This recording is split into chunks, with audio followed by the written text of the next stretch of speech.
Rob Tebbutt here for Boxing News, and it is my privilege to be joined by a bona fide legend of the boxing game. Yes, you are, Don. You're very humble, but we'll come on to talk about that. The one and only Don Majeski, fight agent, matchmaker, journalist. Anything that I've missed out there, Don? No, I've been a mediocre in all those fields, and I want to admit to it. Thank you. So it's great to be on the legendary Boxing News with you, Rob, and it's terrific. I know the audience is the hardcore fan that we always admire, and I was one many, many years. Thank you very much for joining us. It's a real pleasure. As I mentioned to you slightly before we started the interview, it's an interview I've been trying to do for a little while. I kind of catch glimpses of you in the distance at these things, conventions and so on and so forth, and I'm really glad to be sitting down today. So first and foremost, we're here in Uzbekistan, Tashkent, for the WBC Convention. You've been to a few of these, haven't you, Don, over the years? Yeah, the first one was 1976, and we've been practically all over the world, and I've seen this organization really evolve into something that's probably the most influential international boxing organization that's ever existed, and so it's grown. It's had a couple of hiccups along the way, and it's been controversial. When you try to implement new ideas and new concepts, people always fight back, particularly in a business that is quite conservative through its administration points. Yeah, it's been almost close to 50 of them now, and it's been a tremendous experience. That's one of the things I actually wanted to talk about today. It was kind of how boxing has changed and how boxing has evolved really since certainly your time of covering the sport to where we are now. Just specifically on the WBC and the convention, how is the WBC and the conventions that you come to different to they were when you started? Well, I think when they started, they were, WBC's been around since 1963, and I wasn't involved, obviously, then, too young. But they've become more and more accepted and respected. The locus of all of boxing 50 years ago was the United States, primarily Great Britain, a few countries in Europe, and that has just expanded worldwide. And I think with that, the WBC, it's helped. And other countries have adopted boxing. I think the United States has had to accept the fact that there are countries equal to them, that it's now a worldwide organization. I think when we go back to boxing ratings, there were 8 divisions, then 12 divisions. Now there's 18 different weight divisions. And of those 8, dominated almost all of them by the United States, maybe 7 out of the 8. Now I think maybe there's a half a dozen of the 17 or 18 world champs that are Americans, and virtually the fighters rated are all international. So that's been a global change in the sport.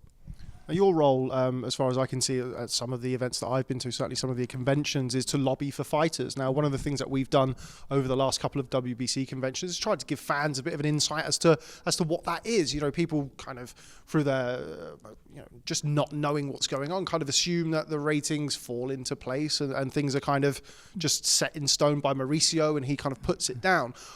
Whereas that's not the case. Of course, you hear lobbying for fighters this week, you have done over the years. Just explain your role in that and some of the fighters that you've lobbied for in the past. Yeah, sure. Well, I mean, basically here's how it works. There's a world champion, and then the WBC rates 40 boxers, 15 of whom are eligible to fight for the world title, plus the WBC international champion, so that's 16. So if you want to fight for the world title, you basically have to be in the top 15 ratings. So the job of a manager, now you represent promoters who have fighters under contract, is to get that fighter, and he has to get there through producing. He has to fight the right bouts. He has to move up against higher-rated fighters, win regional championships to enhance his recognition and enhance his stature as a fighter, and to move him, hopefully, to the #1 spot, where he's the mandatory contender to fight for the title. And that generally is done through an elimination bout between the top 2, and then the champion must fight him. Otherwise, you're at the behest of the champion or his promoter, and he'll pick you or not. If they think you're too tough, you won't get a shot. If you're not tied up with them, you won't get a shot. So the job is to get your kid a world title fight. And you do so by making the proper matches that elevate him, but also by making the people who do the ratings and the organization, WBC in this instance, aware that he exists. So you're fighting with everybody else who wants that same position, and you have to have the best argument. It's like being an attorney. You'd say, I'm going to prove my client is innocent by giving you the facts to do it. And the prosecutor's there to say, I'm going to prove he's guilty by giving you the facts to support that claim. And you've worked with, a who's who of fighters over the years, of course. More recently, I remember last year lobbying for the likes of Devin Haney, Teofimo Lopez, etc. Must be quite nice, Don, to still be in the mix after these years and still getting the next generation of fighters seeking your counsel and your support. Oh, yeah, it's been an honor, a privilege. I've been privileged. I've worked with Lennox Lewis, who was the heavyweight champion of the world, and I've worked with Marvin Camel, the first world cruiserweight champion. Jeff Harding was light heavyweight champ. Tommy Hearns, who won multiple titles. Jeff Fennick, who was a multiple champion from Australia, one of the greatest, and many, many over the years, over 20 champions when we didn't have 100 of them. So it's been a great privilege, and the great promoters I've worked with, Barry Hearn and Don King, Bob Arum, Butch Lewis employed me. It's been a fabulous. I haven't made a lot of money. I've done everything in this business but make money. But when a friend of mine once said, Rafael Mendoza said, your problem, Don, is you love boxing more than you like money. And unfortunately, now at 70, I'm still having the same situation, but the fight still goes on. You fight the good fight, win or lose. Yeah, of course, I've not been in boxing anywhere near as long as you have. I always say to people that if you're in it for money, you're going to be very disappointed. You have to have the love for the sport. You have to have the passion because, as we all know, boxing does have its ups and downs. Quite often the downs are quite extreme and they're quite frequent. So if you don't have that love and that passion for it, then I'm assuming that you certainly wouldn't have been able to make it as far as you have in your career. Yes, I've been retired from boxing every other day for the last 50 years. Today's the next day, yeah. Well, hopefully you don't retire before the end of the interview.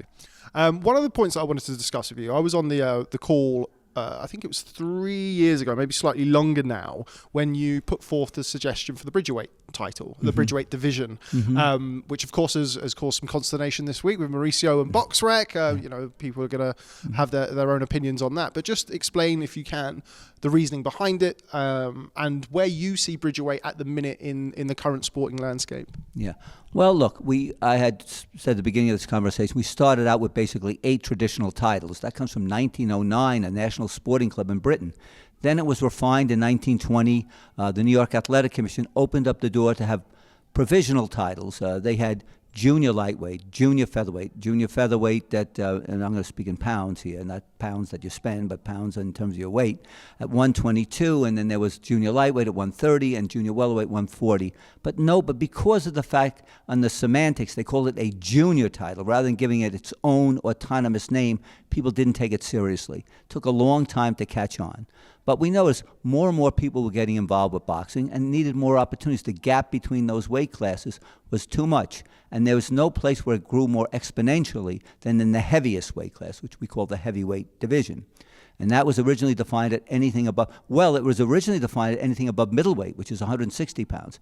Then they found the need to put an intermediate division there called the light heavyweight, which was the first of the real junior divisions. That was 175. But men kept getting bigger. The heavyweight champ was 189 pounds, 190. Then they started becoming 200, then 220. And now you have these literal giants, 6'5", 6'7", who are not anomalies, but are really strong, powerful athletes, coordinated, like a Tyson Fury and Anthony Joshua.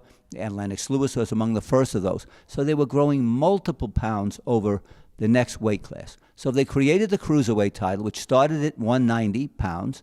They moved it up to 200, but that still didn't fulfill the gap. And I get this all the time from historians. How do you think Jack Dempsey or Joe Louis or Marciano could have done against Tyson Fury? He outweighed them by 75 pounds, 100 pounds. I said, I think they were better fighters. But it'd be almost like saying, how would a middleweight do against a flyweight? The flyweight's better. You wouldn't even conceive of that. But we were doing the same in the heavyweight division. So I said, it's time to move for an intermediate division. And after studying the weight classes and things like the distance in between what was then cruiserweight and heavyweight, we figured about 225 pounds, not just in terms of the weight, but in the height and the reach of fighters, which is an important component in the size. You just don't go heavier. You also go taller, and your reach extension, which is your jab primarily, is a tremendous advantage for you over the next guy. So I just felt that we definitely needed some kind of intermediate division, which has been received with great resistance, as any new concept is. It's been a bad role for the WBC because the first championship, which I was involved with in Canada, had a boxer, Oscar Rivas, a good amateur champion who turned pro, was undefeated, fighting a fighter, Ryan Rozicki, from Canada, and he won the title. And no sooner did he win it, he had eye problems and he had to retire, so you couldn't establish a championship. Now we have a boxer, Rosinski, a Polish fighter, who won the championship by one-round knockout, scheduled fight Badu Jack, who was the cruiserweight champ, and that fight's been postponed a number of times. And an interim champion fighting from South Africa, Kevin Lorena, on November 25th. So even now we have a lot of confusion. But what we need is a charismatic champion to establish division. That's what will work. An example of that is many years ago they started the super bantamweight title. 122. And of course, traditionalists said, we have a bantamweight 118, we have a featherweight 126. Why do we need something 4 pounds apart? And yet, out of that emerged a fighter named Wilfredo Gomez, who's one of the great fighters of all time, tremendous knockout puncher. And due to his tremendous popularity and ability, he was able to establish that division where it carried on. And I think the Bridgerweight needs some charismatic fighter for it to get into the people and let them accept it. Interestingly enough, there was the break between BoxRec and the WBC, and the BoxRec's people not wanting to recognize the Bridgerweight world title. They said it needs more universal recognition. Suleiman's response was, well, we voted on it here. We have 15 commissions that are recognizing it. They said, well, you need the other organizations. They don't even want to deal with it. And yesterday, the WBA announced they're staging a World Bridgerweight title fight. So no sooner the idea came, and they've adopted it. So, it's slowly but surely. We'll see. Again, time will tell if the public accepts it, if we get fighters that want it, if we get the support from the television companies. But if you get the right fighters, and they're in great fights, I believe people will accept it. That resistance to change, it seems like that's something that's fairly prevalent throughout the industry and has been over the years. I mean, going from 15 rounds to 12, weigh-ins the day before the fight rather than on the day. Of course, Bridgerweight, the franchise belt. Is that something that holds boxing back? Is that something that, as a sport, we kind of need to be a little bit more open-minded towards? Or do you think that's something that's just kind of indoctrinated throughout boxing? I think we go back so far. There is, this tradition that's there, and we, Jose Suleiman, the president of WBC, the late president of WBC, used to say, we have two kinds of people in boxing: the abolitionists and the traditionalists. Those don't want anything to do with, and those want to hold on to it like it was 200 years ago. I am certain when they did the Marquess of Queensberry rules in the 1850s, people were saying that's not boxing. We're sissifying it, we're denuding it, we're not making it what it really was. It's two tough guys fighting till death do they part. So we do evolve, and it's hard, but I find in boxing, once they accept something, it's like the past never existed. And I think, I love the tradition. I'm a traditionalist. I came prior to the WBC, prior to it really establishing himself as important. It was sort of an adjunct. Nobody really took them seriously. You dealt with it. They were there prior to 12 rounds. Many, many things. The era of arena boxing, where that drove the sport, not television. That was the ancillary to the gate. So I've seen tremendous change. A lot of it I liked before, and a lot of it I disagree with. But I think we eventually do it. But people are surprised how traditional, how conservative we can be in a sport. You think, well, they just, they're opportunistic. They mute into whatever we need. But we do fight against it. Yeah. Certainly do. Those early days that you just referred to there, your start in boxing, where did that come from? Where did your love from boxing start, and how did it flourish? That is something I can never explain, nor can my family, to their great detriment forever. I had no interest in sports as a kid. I wanted to be a zoologist. That's it. I wanted to be the curator of the Bronx Zoo in New York. That was my dream. And somehow my family didn't follow boxing or sports. And then, he was Cassius Clay then. He started getting a lot of recognition. You'd hear him on the radio, the TV. He fought in New York with Doug Jones in 1963, but his presence was known.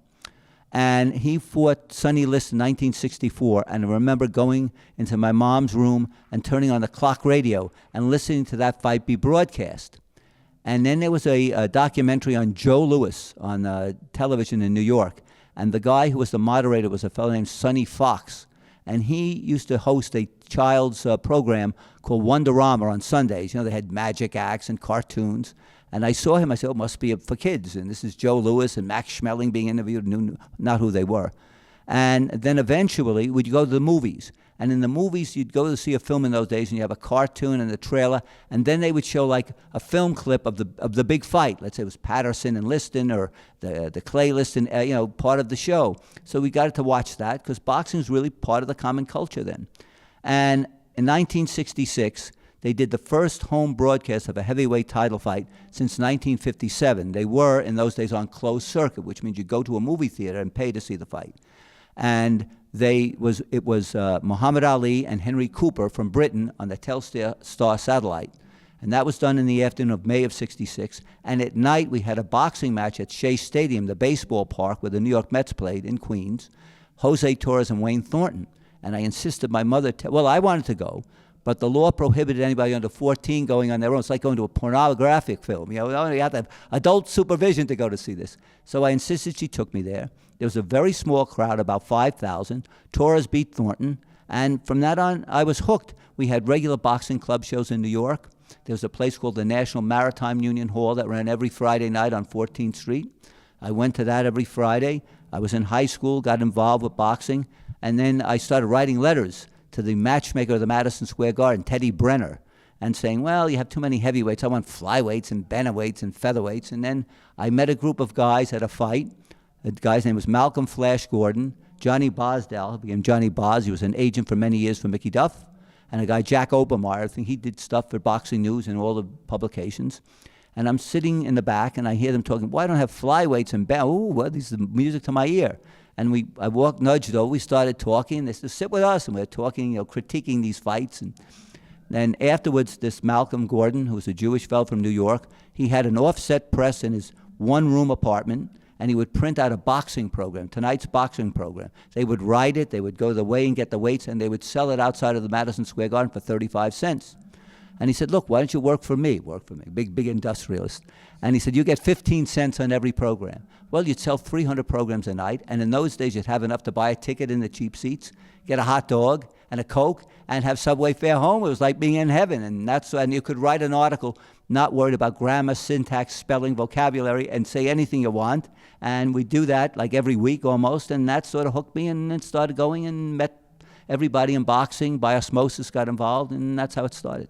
Did you ever foresee your career playing out the way it has done since then? Did you, when those early days, did you think, okay, well, I think I could do this forever. This is what I want to do. Was it an instant kind of hook? People often talk about the boxing bug. Sounds like you were bitten by it. Yeah, I didn't know where I wanted to be in it. I guess I wanted to be a journalist like you guys. I didn't have the ability to do it. But from there, I went out. My mother worked for the airlines, American Airlines. So be quick with the story. And so I got the opportunity to travel. With non-rev flight, you pay the tax. They go to California for $40, right? So I would save up my Christmas money and my Easter money and my birthday money. And so we were on a vacation in California. And that was this is my beginning and my genesis. And I went out there, and this Malcolm Flash Gordon, I was 16, I looked 9, and very skinny now. I had no weight on me then. I said, Flash, we called him. I said, give me a letter. I want to go cover this fight. Ruben Oliveras and Lionel Rose. I'm on that vacation. So I'll write a letter to the promoter, George Parnassus, who was only about 60 years older than me. And it's Mr. Parnassus, my correspondent, Mr. Majeski, He's going out to cover the fight. Please give him a press credential. And I remember he had an office at 607 South Parkview in Los Angeles in the Elks building. And he was he looked like an eagle, or somebody said, glasses and great gray hair, and he had been in boxing forever. He had the bell from the Tunney Dempsey fight on his desk, and thick Greek accent. Who are you? Walking in the office, a little kid. I said, well, I'm the correspondent for the boxing. All right. So he throws a pass to me. Oh, great. So I go to the fight. Oliveras and Lionel Rose. I'm sitting upstairs. It was a nice seat. I bought binoculars. And he had to show Dwight Hawkins was a featherweight against Alfredo Marcano, and Lionel Rose, this Australian phenomenon who'd won the title as a teenager, and Oliveras had something like 66 out of 67 knockouts. He was the great Mexican idol. In those days, I was just in a phenomenal period of time where boxing had revived itself. We had new arenas in New York, Philadelphia, L.A., the Forum. It was just a great, I couldn't have broken in now like I did then. It was just I was in the right place at the right time. Nothing to do with me, just fortuitous. And so I take this fight, and afterwards I go to write the article, the legal pad, and typing away peck by peck, and I write this article and send it in to Flash, and it was going to be the front page, but unfortunately Rocky Marciano died that week, so he knocked me off the front page. But he gave me 14 pages, and I'm pulling out the thesaurus, the greatest, most magnificent, most incredible, the most phenomenal event in the history of the world. George Parnassus is the greatest human being who ever lived. He's the Napoleon of boxing. He's the Julius Caesar of fisting. All these are the plaudits and going overboard. Fantastic, wonderful. Now, my idol growing up was Jose Napales. I didn't see him, but I would read about him winning, and he never got a title fight. So he wins the welterweight title. He was a Cuban expatriate, had to move to Mexico because the communists took over. He's fighting Ernie Red Lopez for the title, #1 contender in California, and get a chance to go out again. Now I'm just about, 17. Now I'm very mature. I said, Flash, same letter, Parnassus. I go in, and as I go into Mr. Parnassus' office, I will tear up because it's... Anyway, he's sitting there, and out of the corner of my eye, I see the article I wrote about Oliveras. I said, Mr. Parnassus, I know who you are, and he throws a pass across. So I go to the Forum. Well, the Forum in L.A., you would go in on the top, and that would be like the grandstands, and you work your way down to, that the ringside would be bottom. So it's like going into you're climbing down into this pit. So as I start, I'm up there in the upper reaches, and I say, here's my pass, and the usher says, no, you're the next level. Oh, go to the next level. No, next level. Next level. So I said, I'm right where I was before. This is great. No, next level. Oh, it's even better. Very nice. Next. Now I'm getting down closer to the ringside. Now I'm a guy who lived in the balcony. That was it, And I get down the next level, and I said, where is the seat? The fight's going to start. I don't want to miss it. And he said, no, you're the next level. I said, well, the next level will be the ringside. I get down there. I said, no, you're at the ringside. Go, my God, I can't believe it. Now I'm out of my mind. I'm going to see my idol fight. I'm in boxing. I'm sitting ringside the first time in my life. So I go to the last row. I think this will be it. No, next, further. So I'm walking around, and the fight's about to start. Now, the ring is right in front of me, and there's a little space to the seats. And I'm looking, I says, where's this seat? Nobody has a seat for this pass. And as I'm going one way, George Parnassus is walking the other way. And I said, Mr. Parnassus, where is my seat? The fight's going to start. And he takes a folding chair, and he shoves it at the ring. And he says, there's your seat. I said, oh, my God. And behind me is Jim Murray, who won the Pulitzer Prize, and Jim Hall, who was the sports editor of the L.A. Herald-Examiner. And I hear Murray turn to Hall and say, who the hell is this kid? We're here and he's there. And they say, 15 rounds. Jose Napales said, boy, I'm in boxing for the duration. That was my epiphany, and then it just went on from there. I just had to turn my phone off there, very unprofessional of me. But that sounds, it's obviously some parallels to my first time ringside. And kind of you always have that experience, don't you, of kind of like you're wide-eyed and coming out of there. I mentioned earlier about the boxing bug. That's what really gets you. You mentioned Jose Napales, obviously great fighter, legendary fighter, who you latterly worked with as well. How was that for you, growing up as a kid, understanding who he was, him becoming kind of your idol in your words, and then having the opportunity to work with him? Well, I'll give you the story about work. I really didn't make any money. I covered him. Bert Sugar, then I went on to work for Boxing Illustrated. Bert Sugar, great character, great spender of money. I spoke about 6 words of Spanish. And in those days, we're talking 50 years ago, not a lot of people spoke Spanish. Maybe the short order cook in the local diner or something like that, but you didn't. And so he made me the Latin American correspondent to Boxing Illustrated. Well, for 3 words of Spanish, and he would send me in Mexico, and Bert would just spend and go out to Panama, cover this fight, and it was like heaven for me. It's great, I don't care. One night here, one night there, I just want to cover fights. So I became very close with Jose Napales' manager, who was Cuco Candy, a wonderful man, and George Parnassus, who just.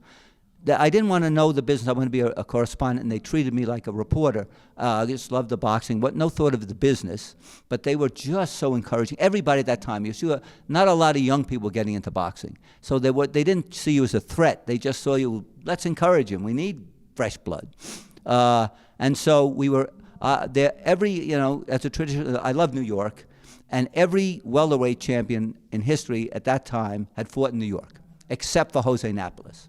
I said, we have to fix this. So I called the matchmaker at the Garden, Teddy Brand, said, you've got to bring Napales in, and back and forth. So I brokered a fight, Napales and Pete Toro. They gave him $25,000 because they said, well, we can't pay him for a title fight. It's not that big a match. So Napales comes in, and he fights in Madison Square Garden and wins. Now, afterwards, they're looking for the next defense. He really beaten all the contenders. He had beaten Curtis Cokes, and he had beaten Emil Griffith, and he'd beaten Lopez, and he won a couple of non-title fights. And there wasn't anybody there in his stature for him to fight. So he had 2 offers. One was to go to Syracuse and fight Billy Backus for $65,000, who was the nephew of Carmen Basilio. And the other was to go and fight in Chicago with Eddie Perkins, a great fighter, went into the Hall of Fame eventually. And he had beaten him once before, but Perkins had come back. So we're standing on the street corner of 34th Street and 8th Avenue. They were staying at a hotel, the New Yorker, that's still there. And they're saying, what should we do? Now, George Parnassus had been in boxing for 50 years. He learned boxing through Tex Rickard. And Cuco Candy had been in boxing for 40 years, and he learned boxing through Mike Jacobs. These were just doyens of the industry. And there's another guy, Oscar Canil, and they're sitting on, well, what do you think we should? Should we fight Backus, or should we fight Eddie Perkins? Well, Backus was like a 50-1 underdog. No chance. He had been a club fighter. He'd lost a dozen fights. Just had picked up a little bit and won in Syracuse against mediocre opposition. And I said, well, This is me at 17. You've got to go to Syracuse. That's like stealing the money. All right, we'll go to Syracuse. So Napales signs to fight Bacchus. It was December 4th, 1970 in Syracuse, and there's a blizzard. Though, Syracuse is upstate New York, one of the coldest places in terms of winter. And Napales, being from Cuba and Mexico, had never seen snow. So he couldn't do road work. He had to run up and down the stairs of the Syracuse Hotel, which was like 7 floors, back and forth. But they're thinking, look, what do we care? We didn't get the money and go back to California and Mexico. So it's snowing and it's miserable up there, and they're complaining with the weather, and we want to get out of here. And Cuco Conde was a great friend. He had managed the Tropicana Casino in Havana. And his great friend was Angelo Dundee, who he knew from Miami. They sent fighters. Dundee would come out of Havana and fight for him. He'd send fighters to Miami. And Angelo was working that December 7th with the Ali and the Bonavena fight in the Garden. He said, you got to come up and help me, with this, work the corner. He said, well, who's he fighting? He says, Billy, oh, you don't need me. This was a foregone conclusion. So anyway, go to the fight. After the weigh-in, I'm with George Parnassus. And the people from the promotion, Tony Graziano, they said, Mr. Parnassus, we have a little bit of a problem. I said, what's the problem? Well, it's a blizzard. We're going to run the fight anyway. There's 1,500 people. We don't have the money to pay you. What? Yeah, we need, $65,000, but we're going to pay you next week. And we got the money now, and then back and forth. Oh, let the fight go. I'll guarantee Napales the money. You pay me next week. So the fight takes place. First round, Napales beats him around the ring. Second round, Bacchus finds some courage. And then Napales gets his head cut. That was probably a punch, maybe a butt, whatever it was. So Napales sort of panics. He doesn't have a cut man in the corner because they figured, well, we can just put Vaseline on it. And he starts bleeding quite profusely. The third round, he's bleeding very bad. In the fourth round, local referee, they're battling it out. But I give credit's due. Bacchus won the fight legitimately. He stops Napales. Miracle. Oh, my gosh. And so now he goes back to the dressing room, and he's going to, where's my money? Mi dinero, mi dinero. Parnassus is, angry. So, of course, he doesn't have the cash there. He says, wait. So, I'll get your money. So we go the next day in the morning. He goes up to the room where Naples is, and there's a rotary fan going around. They have the windows shut because it's cold. He's got his eyes all taped up, and the trainers, they're putting Vaseline on it. My dinero, my money, my money. Wait. So Parnassus, you come with me. And had it been a light mist and rain that day, in addition to snow, and I had bought a raincoat and had a brown paper bag. So Parnassus picks up the phone, he calls his banker, says, I want you to wire me $65,000. What, Mr. Parnassus, middle of the day, we'll send you a check. I don't want check, I need the money to this bank in Syracuse. So it's 1970, he's come with me. So we go to the bank, it just opens up 9 o'clock, and he said, I'm Mr. Parnassus, I need 65. He was a guy he would walk on water. And he said, I need this money. So the bank manager comes over, and it was a small bank, and it's $65,000 in Syracuse 50 years ago. So I said, we'll get your money. No problem, sir. Yes, we got the notification. Here's a cashier's. I don't want no check, I want cash. He said, well, we just over $65,000. I want that money.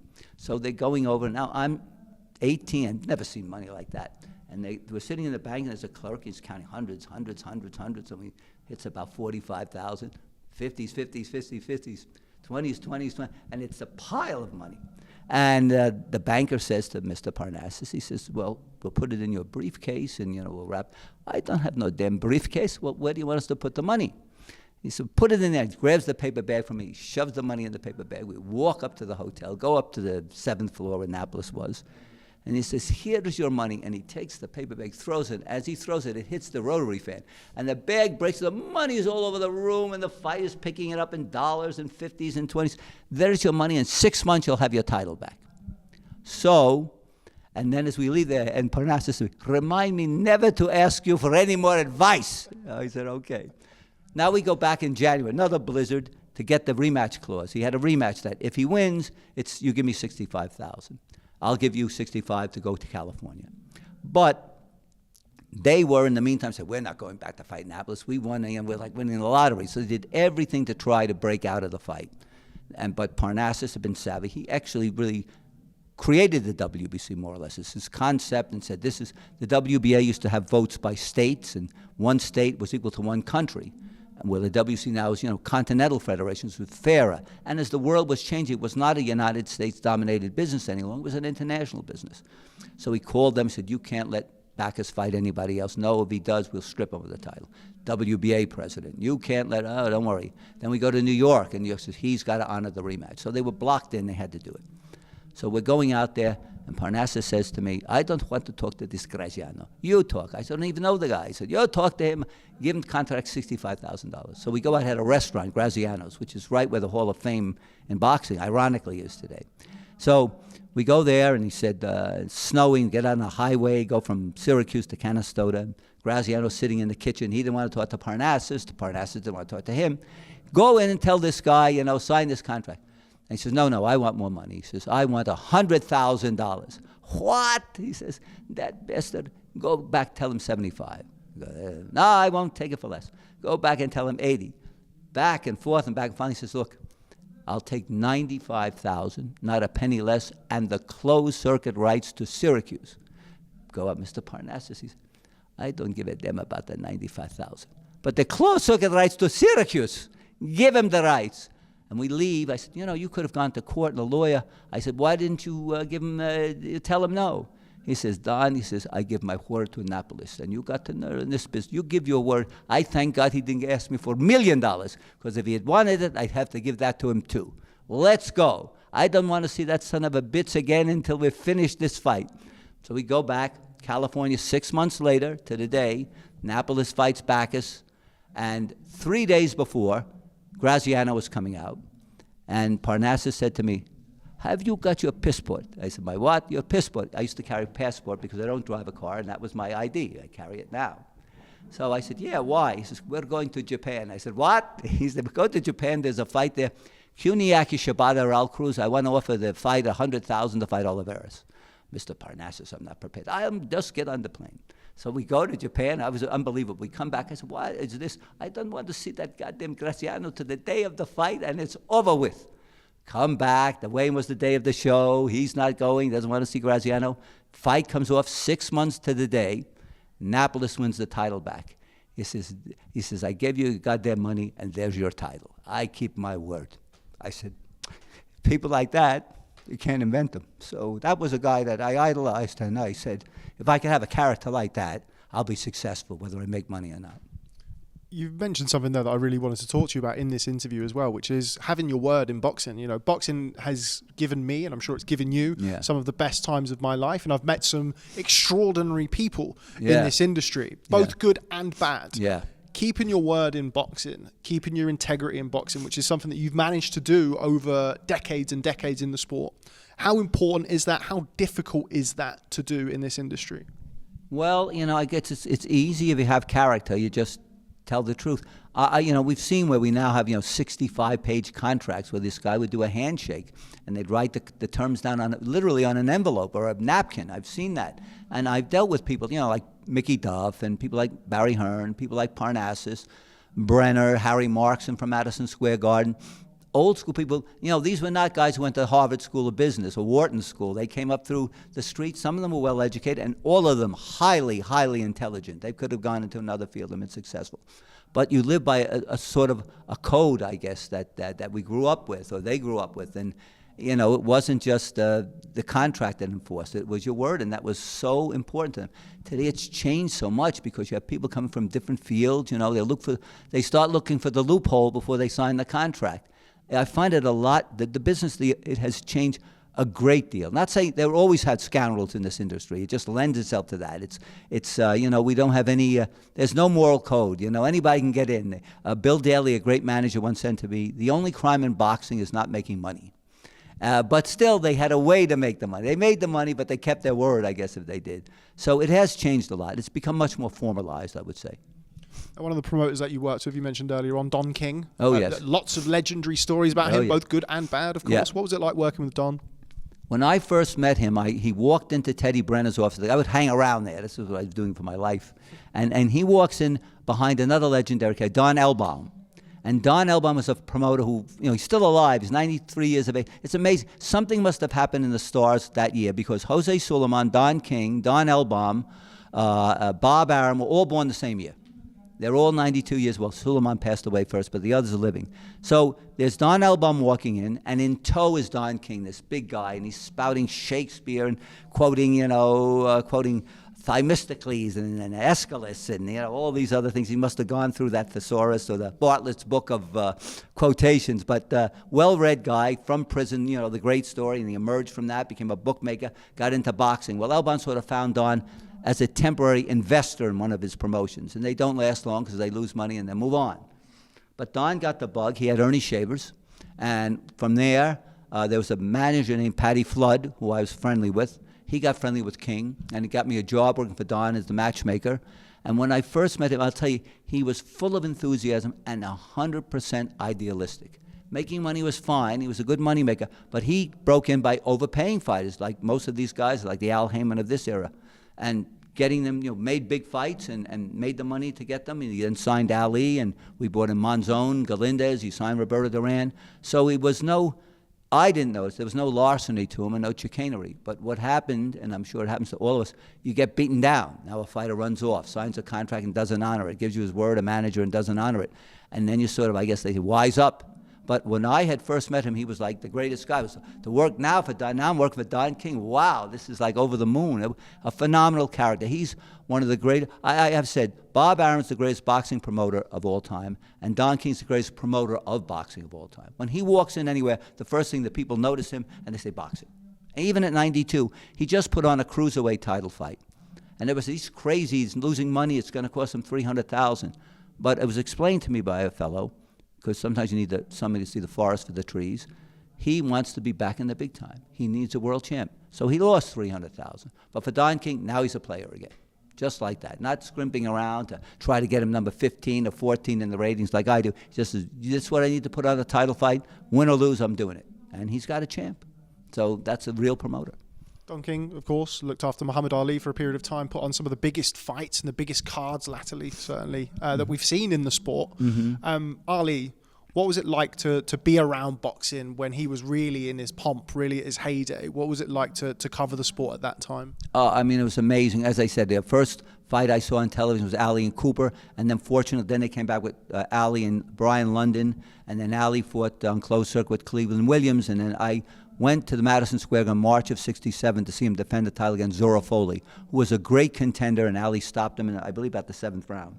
And then, of course, he went away, and then Frazier started developing. I idolized him. I was fortunate to see again as a fan Ali against Bonavena, Ali against Frazier, and then he had a number of fights after that. Then I went to work for Don King, and I worked on the Ali Wepner fight. I was at the Ali Foreman fight, worked on the Lyle fight. So, his whole career was there, and he was at his peak and his comeback. I saw him prior and subsequent. I was at his last fight with Trevor Berbick. So, I can't imagine anybody had an impact like that as a fighter on my life. I didn't do any specific work, but of course he was the name that just hovered over everything. He was like the sun, and he woke up in the morning at light, and it was him. Amazing, and a great, great fighter aside from a great personality. Any in particular story that sticks out in the memory about Ali? Let me see what I've had personally with him. Well, I was working the Chuck Wepner training camp, and I remember in those days you had the reporters go up. He was starting at the Granite Hotel in Kerhonkson, in New York, which is on the foothills of the Catskills. And Ali was training out in Deer Lake. He was just starting there. And the reporters were there, and we had a hookup on a phone where you could, you put a speakerphone. And I said, let me call Ali, and then we'll get him on the phone with Wepner. And I got it, and people thought it was a joke, and he picked up the phone. I said, Mom, yeah. I said, it's Chuck. I'm going to kick your butt. I'm going to do that. And he's yelling back and forth. And he says, give me that kid. And he gets the phone. He put it on silent. If you ever do that to me again, I'll come over there. Don't ever do that to me again. I says, okay, well, that was my quick thing.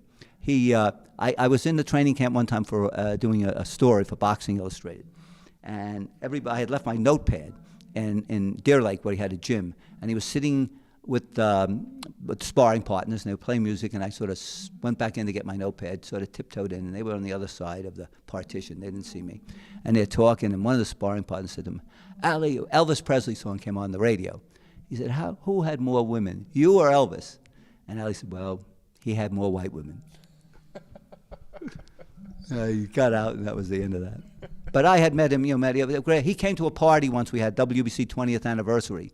And we threw a party, and I'm saying, oh, how am I going to pay for this? And the rest, all the champs came, and he sat next to my wife, and he used to like to do magic tricks.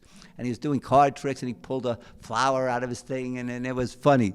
And the guy came out and said, oh, God, this bill's going to be $2,000. Better run to the ATM. I hope I have $2,000 to pay it. And the owner of the restaurant said, no, it's on us. Bringing him in here is worth the $2,000. So that's the power of Muhammad Ali. People often nowadays talk about the heavyweight division, and they kind of, they compare it to the great 90s and the 70s, of course. How do you compare, I guess, the last 10, 15 years or so of the heavyweight division compared to the 70s, compared to the 90s, those great golden eras? Mm-hmm. They're great fighters in this era.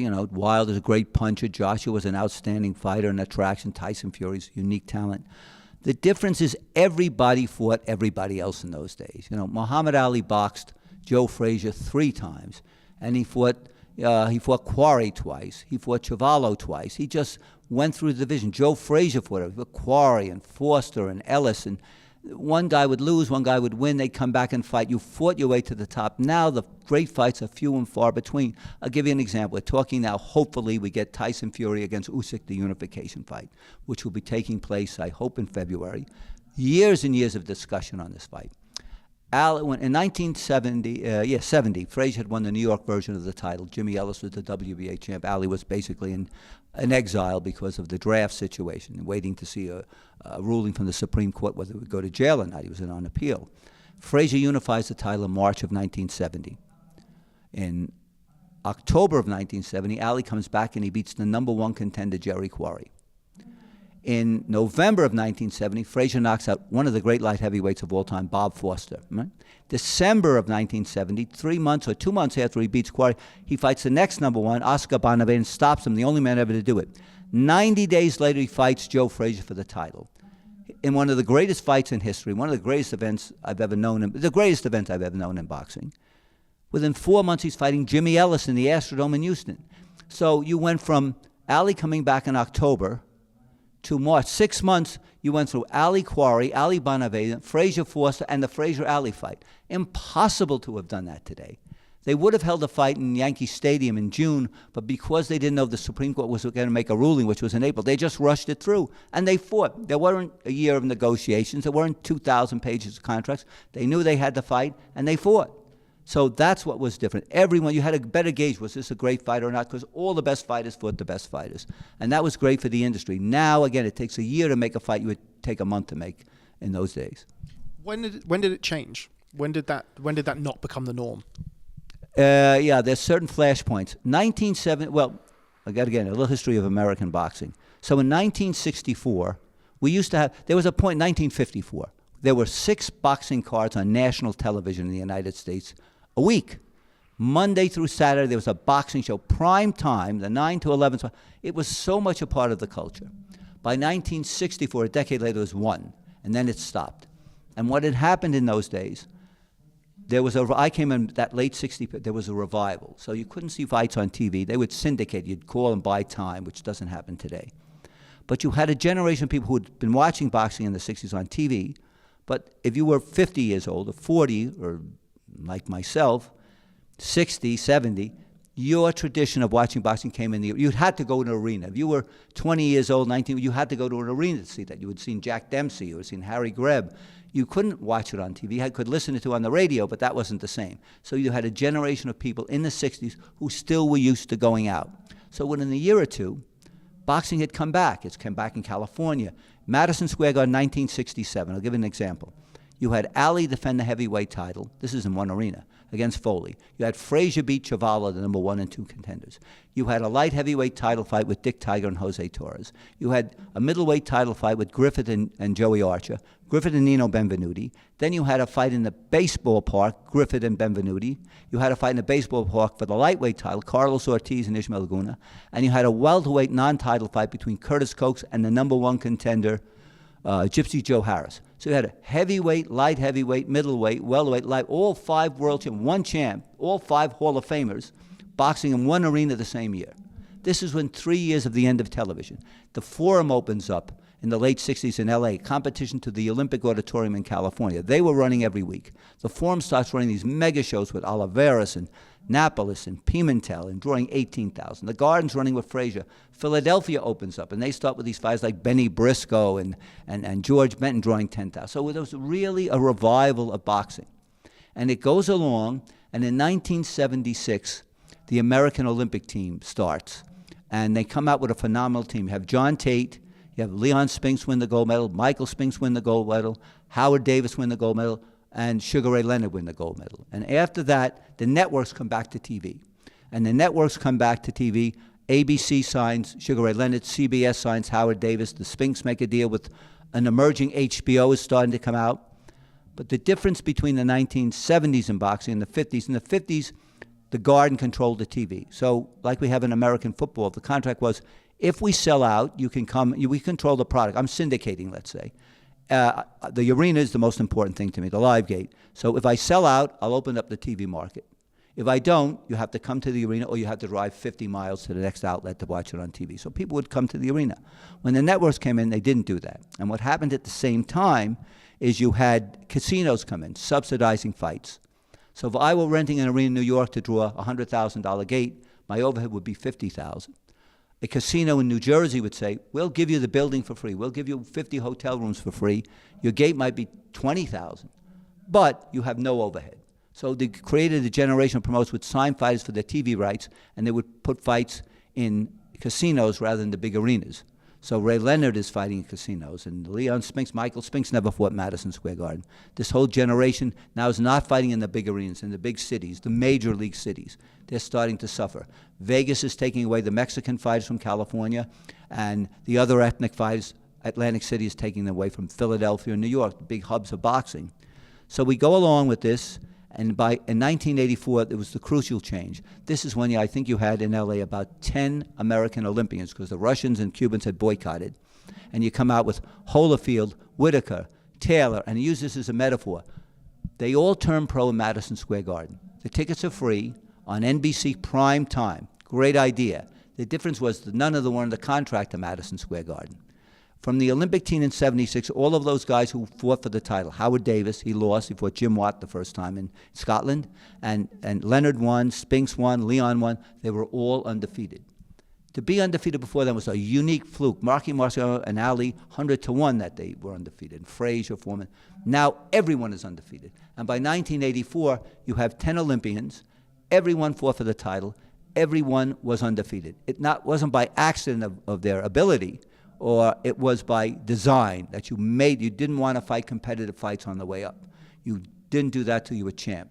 So we changed it. You had to be undefeated. This was the moniker you carried. This is what told the public, he must be good, he hasn't lost. And it gave the TV executive an excuse. If the guy didn't win, well, he was undefeated. I was only going by the record. But they were going by a statistic, not a record. So you now designed fighters to be undefeated, which was different than fighters fought their way up. They won, they lost, people didn't care. They knew they were fighting the best, so of course loss was part and parcel. And you were that great to emerge undefeated. It wasn't because you were geared that way, you just stood up against the opposition.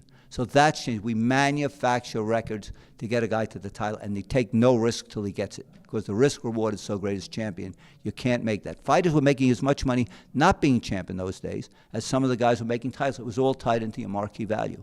And this changed. 84, I said, was the flashpoint when that really changed. You've mentioned the word revival on several instances at various different touch points throughout your time in boxing. Yeah. People will kind of look at the sport now and say, look, there's no HBO boxing, Showtime boxing have left. It feels like we're in a transitional period as a sport around the world. How do we revive, if you feel it needs it, boxing now, make it a part of the culture that you just referenced earlier on? How do we do that? You know, people, I don't know if my opinion or my theory is better than anyone else, or my hypothesis. What we don't have in boxing, what you have in every other sport, every other team sport, football in Britain, gridiron in America, baseball, hockey, you have the billionaire class who owns the franchise. Billionaires, there used to be in baseball, you could be a guy who's a good businessman, you might become wealthy, you're not going to become a billionaire. I could have the team. And I remember the Dodgers, one of the most successful teams of all time. And the owner of the Dodgers, at that time had moved the team out of Brooklyn, and there was much disagreement with that. And his son inherited the team. And they asked the son, they said, "Why are you selling the team?" He says, "Because boxing is no longer a business for millionaire owners. It's a business for billionaire owners." Mr. O'Malley was his name. And he said, "I'm not a billionaire." So he sold out to somebody who had a corporate, a hedge fund or something like that. The money just became so great to control these gargantuan industries now. And boxing doesn't have that. For me, the way to revive, again, it takes, I was quoting a director of the Barclays Center in Brooklyn when I tried to propose this.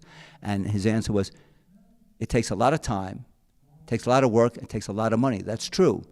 You have to get, for me, get the owners of the major arenas, say 10 major arenas in America and maybe Britain. It would apply to anywhere because we're all going to the same transition, to invest the kind of money to develop boxing back again. It's a long time because you got to now get people to be willing to go back out to an arena to see a fight and to promote fights on a consistent basis. So for me, if the 10 biggest arenas in the United States would run 10 shows a year, that's 100 shows, over 4 years, I believe you can come out. But you have to invest. It has to be a loss leader. You can't expect to make a profit on the shows.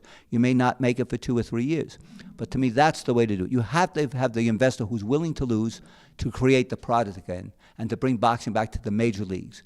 It's a hard concept. I believe it can be done. You can't do it cheaply. You can't do it with the promoters today who are basically, now Bob Arum's the greatest promoter of all time, but he basically is a guy who facilitates the needs of a television company that's backing him up. Without that TV company, he would run boxing, but he wouldn't have the power. The same with Eddie Hearn. It's not a criticism of him. It's wonderful he has to deal with the Zone, but the Zone is the backer. You need to have that television company in conjunction with an arena owner to do this. So Eddie Hearn could run the fight, say in Wembley, Bob Arum in Madison Square Garden and Forum, and bring back the big cities. But you need the investors to say, we are willing to invest and lose the money till this is established. Just like when you establish a new football league in Britain, or we established many years ago the American Football League. It lost money the first 5 years. Now it's a billion-dollar industry.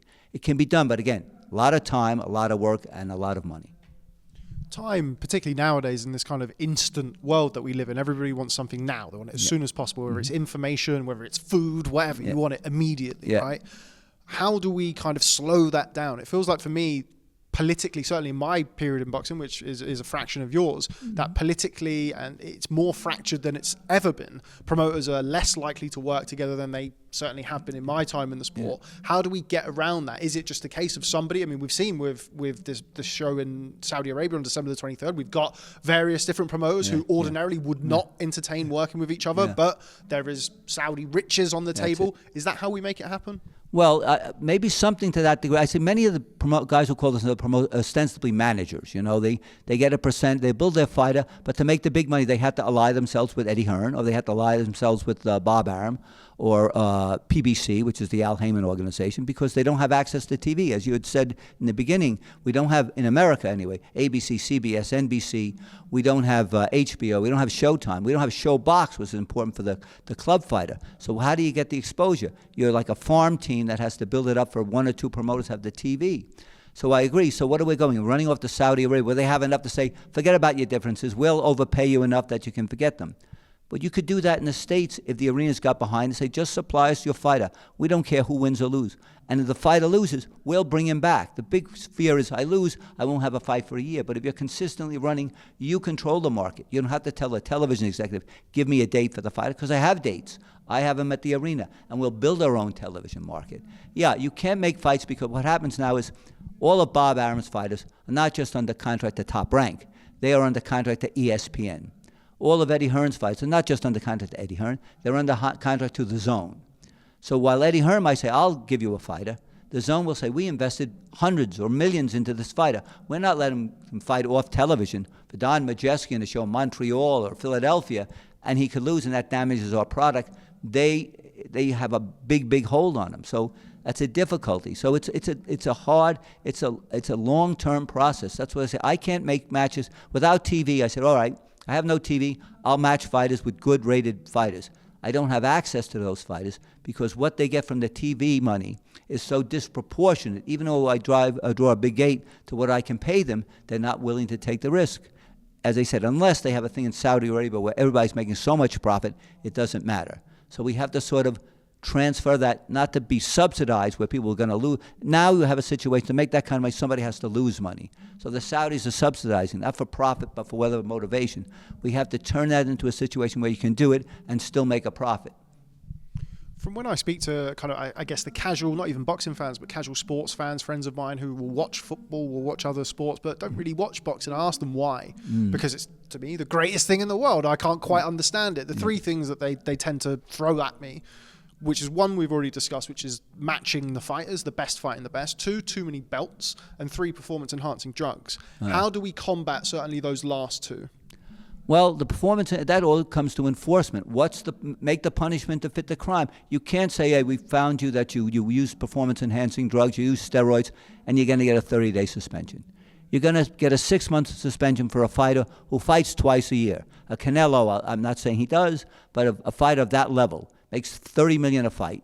He's going to fight twice a year. So if they suspend him for 6 months, so what? He wasn't going to fight anyway. You have to tell guys, you'll have a lifetime suspension if you do this. And the boxing will go on without even the greatest star can retire. But the fear of losing that star, nobody wants to impose the penalty to fit the crime. You have to have a stronger penalty to say, guys, you'll lose your license for life if you do this. You're out. Do you get it? Or 5-year suspension. Then the penalty will be something. But then who does boxing is unique. It's not a league where you're suspended from the league. The Premier League suspends you. You can't play again. They could find an outlet. A local commission can suspend you, but another commission says, hey, this is a Canelo gets suspended by the Nevada Commission. All the American commissions accept it. But the Saudis say, we want him to fight. We don't care if he's suspended or not. So it doesn't hold. They have to be stronger. The organizations that control their titles say, we'll withdraw recognition. I don't care. But it's the most we can do. And the local commission says, we're going to fine you. We're going to fine you 50% of your purse. We're going to suspend you for 2 years, which will have a profound impact on your career. That's the one thing.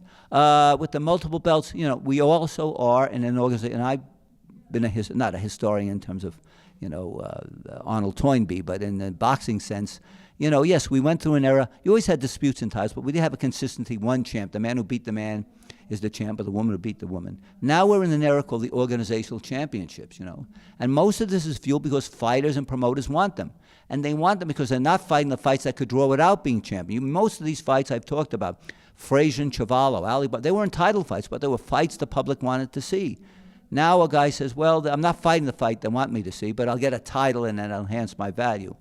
That's a very hard thing to overcome while the people in the industry want it and need it to enhance the value of a fighter. Again, if we got back to promoting fights where whether he won or lost was not so important, then guys said, I'll fight a competitive fight. I can make as much money. That might be a way to do it. That I'd have to think of a little bit more because they do exist, but I know you've come to this convention. What's everybody fighting for? A chance to fight for a title. So they're not asking for less titles. They're asking for more titles, and that's industry run.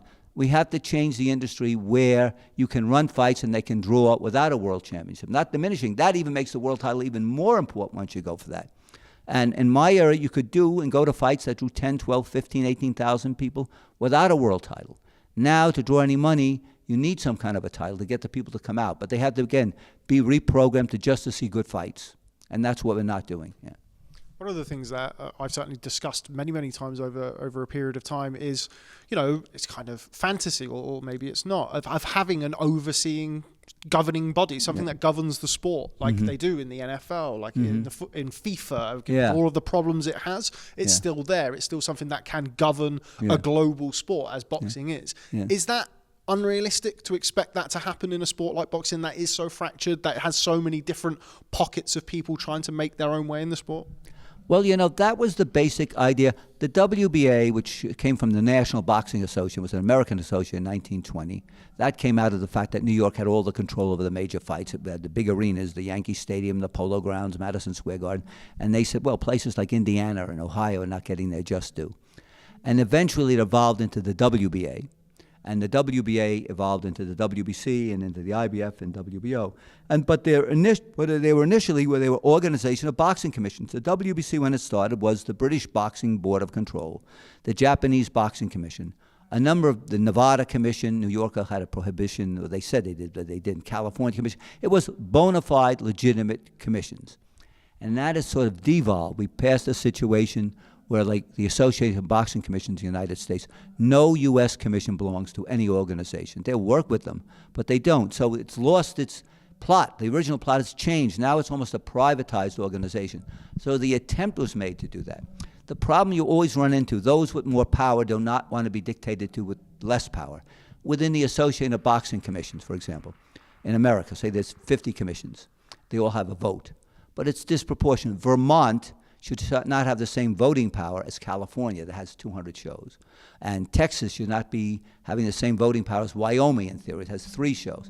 So you have to have a way where in our Congress we have Senate, which has 2 votes, and then we have the House of Representatives, which is proportional to the population of the state. So maybe California should have 5 votes, and maybe Wyoming has 1, and Texas has 4. Florida has 3, based on either the amount of money they generate or the amount of shows. One big show is worth 10 small club shows, but some way to proportionally do that. So you always find a conflict internally with the commissions. You can't dictate to us.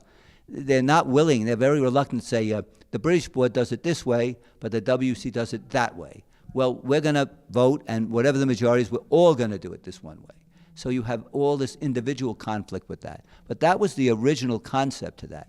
But promoters also don't like being dictated to. It's the, I'll take my football and go home. We don't play by my rules. And so they go to the next best place. So it's hard. Certainly it could be, if the industry wanted.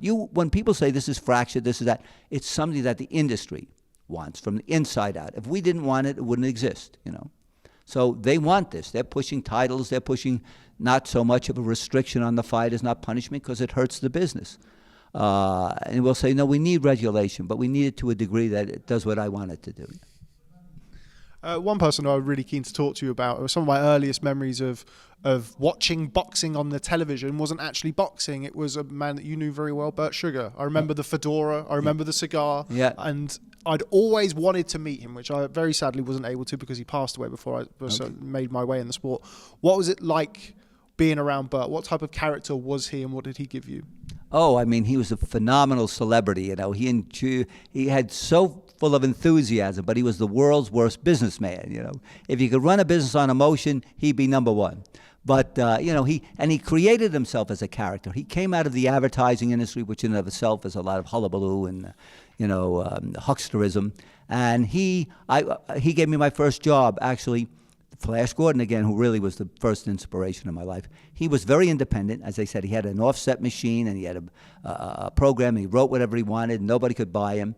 Bit of a hippie, And he was offered a job to work for Boxing Illustrated. Gil Clancy, the manager of Emil Griffin, a famous American manager, said, go to work. He said, I'm not working for anyone, but maybe Don can do it. I said, what is it? Well, Lou Eskin was the editor. He was a hardcore boxing guy. And he said, we need somebody, stock boy, and he can do the clip, the lowest rung of the ladder. I'll do it. So I went up, and Bert had taken the business over from a guy named Abe Glick, who was running the Boxing Illustrated. It was started by a fellow, Stanley Weston, who started the ring. Boxing, this was like the hand. I like to read the Bible. He begat. He started with Fleischer, who probably started with Noah. And then he went down, he made the Boxing Illustrated. Then he went in on his own to another magazine. Then this Glick, who was the son-in-law of a fellow, Sam Austin, who was the sports editor of the Police Gazette in the 1900s. He sold out to Sugar. Lou Eskin was the editor. Bert came in, and of course, he's the creation started with Bert. We're not the ring with these octogenarians walking around. You go into the ring office, it was like going to a museum.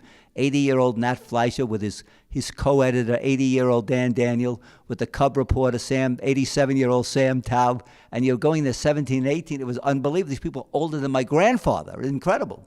And they were still, back in the 1920s. And Bert said, we got to have a new flair, so we'll put 50 fighters in the ratings. And he came in with a flash, Bert. And all right, we're going to start fresh. And when I first worked with them was December 70, right around this Napales time. And they saw me around, and we started 71 right before the Ali Frazier fight. So if you want to take a job with a boxing magazine, you want to do it on the eve of Ali Frazier when everything's crazy. And Bert, he's changed this and changed that. And I remember we went down to the Ali Foreman Frazier in Jamaica. He took the whole staff down there. It was fantastic. And he goes up, and he had the Boxing Illustrated and Wrestling Review, Well, you know what Boxing News, it's not to diminish anyone, you work on a very small profit margin. And they made a profit. But then Bert started instituting, you can buy fight films. We're going to do that. We're going to go in old fight, we're going to reproduce fight posters. We're going to reproduce old fight photographs, the Dempsey Willard and the 10 greatest fights. We're going to sell that. Then we're going to have buttons, and he's marketing this and that. So we had a little office on 42nd Street and 8th Avenue, a little corner office way up on the 7th floor. And he said, no, I'm moving. He was from Chappaqua, New York, a very Tony place. Bill Clinton lives there, the kind of place it was. I don't know how he lived there, but he did. So he said, we're going to open it up in Pleasantville, which was the home of the Reader's Digest. So they're going to figure, we're in Pleasantville, Reader's Digest, we're going to call it Boxing Illustrated. So we moved up there. So we had these two publications, Boxing Illustrated and Wrestling Review. And they made a modest income. You could make a living from that, a mom and pop store kind of attitude. Not enough for Bert. He took the profits and said, I'm going to open Gridiron magazine. What's that? A weekly football magazine. He hired a staff. Then he's a basketball diet. We're going to do that. So the profits were $100,000 a year. Now with Gridiron, it was a startup. Now they're 50. Then he opens up Basketball Diet. Now they're 25. Now he opens up a third publication. Now they're Wrestling Review and another Wrestling Monthly. Now the profits are minus 12.5. And so he's envisioning himself this, the William Randolph Hearst of sports publishing. They have an empire. And now he went through like 4 employees, about 14 employees. We're going to expand. He's got the back and forth. And I remember Lou Eskin, like literally, he was the editor, started with Boxing Illustrated. He left the ring, rolling his eyes, but this can't sustain. It's just more and more. And we were just, he hired kids, and we were 20 people in this office, and he's going 24 hours a day. And again, the bills are coming in, and he's not paying them. And finally, the printer, who he owed, I don't know, $100,000, took over the publication. It was Quebecor, a company in Montreal. And they took over because they couldn't pay them off. He said, take over the magazine. But Bert, being Bert, he came back in a few years and bought the Ring magazine. And he had that incarnation for many years. And then he started another one.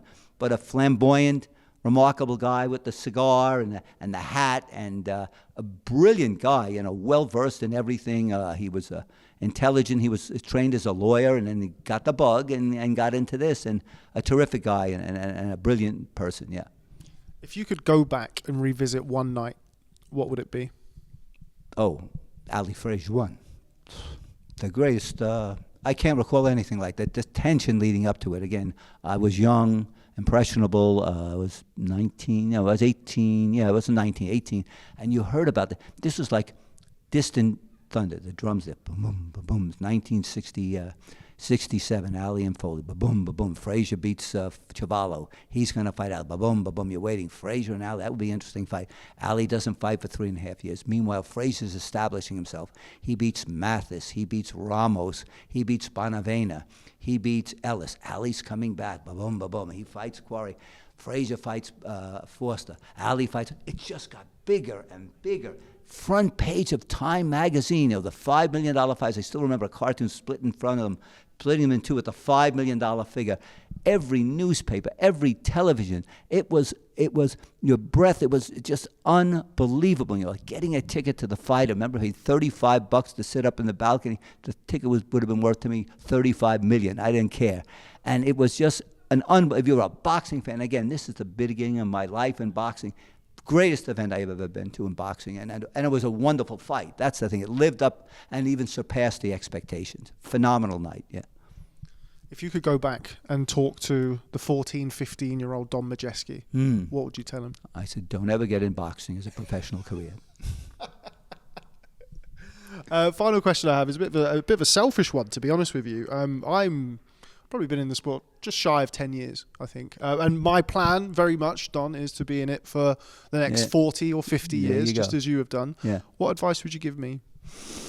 Well, let's see. Well, first, you're a journalist, so, I think you'll sustain. Look, boxing will always be here, no matter what. You're going to hear, boxing's finished. It's not like it was. It's not like it was, but it's going to be like it is. It's going to be like it will be. So it's always going to be there for you. It's going to have the same fascination. You'll look at it from a different perspective I did, because I learned it from a different perspective.